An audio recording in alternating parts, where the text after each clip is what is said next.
Welcome everyone. Today on this channel we are going to learn how to make cloth pads by yourself. Let's dig into it. You can make one for yourself. You can actually make one by your own self. Yes, you can do it yourself. So the materials you need include thread, you need a pad pattern, okay. You need snaps that you're going to use as to keep it in one place. Then you need the laminated polyurethane, or what they call pool, about 25 cm by 21 cm, okay, laminated polyurethane. And then you need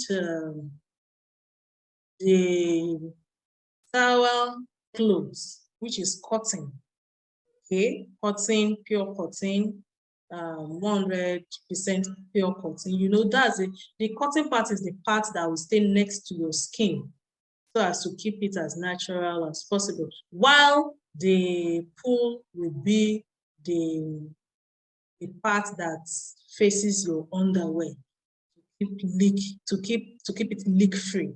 And then you have corduroy clothes. You need corduroy clothes, also 100% cotton. Okay, you know corduroy material, corduroy, and you need about 25 centimeter by 21 centimeter. Okay, for the pad pattern, you can make your own pattern, either by tracing one of your disposable parts that you already have. And if you don't like the length of the disposable part, you can add just a little to it to make sure it fits into what you would like. Or there are pad patterns online that you can download that will help you to that you can use, to trace, to make your own. All right, then the tools you will need scissors, you need needles, you need a sewing machine or snap pliers. And you know what is interesting? There are some people that even sew their own. Okay, some people even sew their own, so you can use hand needle to sew it. Now let's look at the anatomy of a cloth pad. How does a cloth pad actually look, so that you know what you want to make and how to make your room. So let's look at the things there. We have the topper. The topper is the fabric which is held against the body. The options include cotton, the type of fabric you can use. You can use cotton, flannel, minky, organic bamboo, vellum, that's actually going natural. Okay. This is the width that is measured when you are snapping, when you put the snap together. That's this place serves as the width. So when you are measuring, take note of that if you are making your own. All right. The wings, the portion that wraps around the underwear, and some parts are wingless. If you decide to make your own wingless, that means you won't have that. Those ones that are wingless, usually they go with Velcro. They use Velcro to fasten it to the underwear. Then you have the core. The core is an absorbent layer, and it may be made of flannel, soap, absorbent fleece, and so on. Okay, the exposed core are sewn above the pad. The core that is exposed will be sewn above the pad. Then we have the backing. The backing is a fabric held away from the body, and that layer is usually water resistant. So that's what you need the pool for, the laminated polyurethane.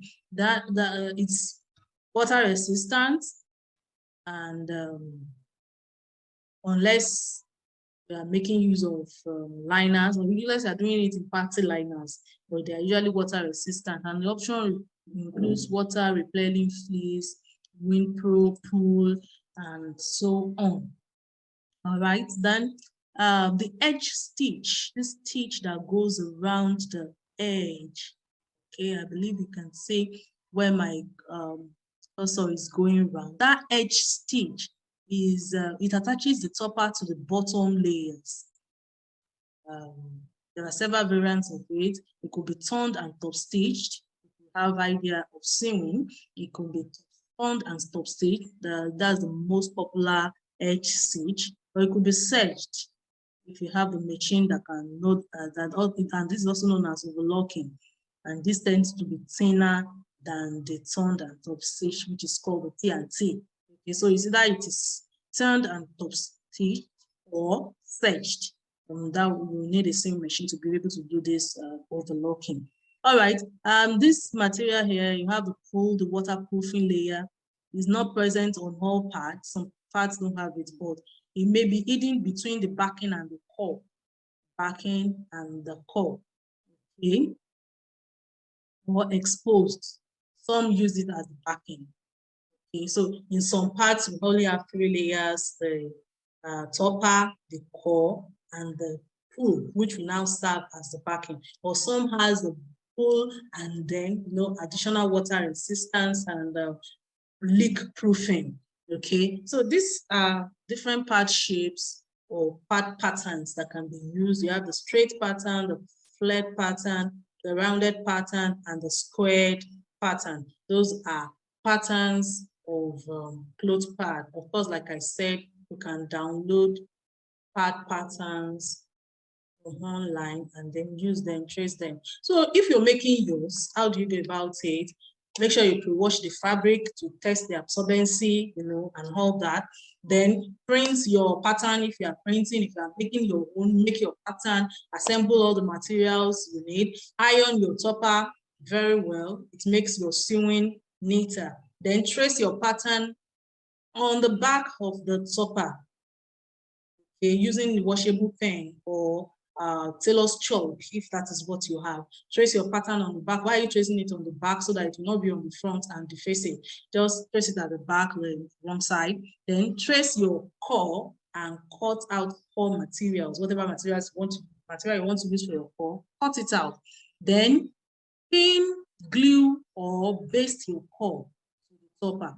Is either to secure it in place, just to hold it in place. You can use pin. Eventually by the time you're sewing around the edges, you will now remove the pin. But make sure you don't forget to remove it to avoid accidents. Or glue it, okay? Or you can also baste it to the core, to the topper. Then sew core down to the topper, okay? Sew it down. Then layer the topper and the backer material right side together and pin. Okay, that is face to face. What do I mean? The part that will actually be facing your skin, the part that will actually be facing the underwear. Lay them, let those parts face each other so that you can sew outside and turn it. Okay, use the straight sew line to sew the layers together and leave a turn hole.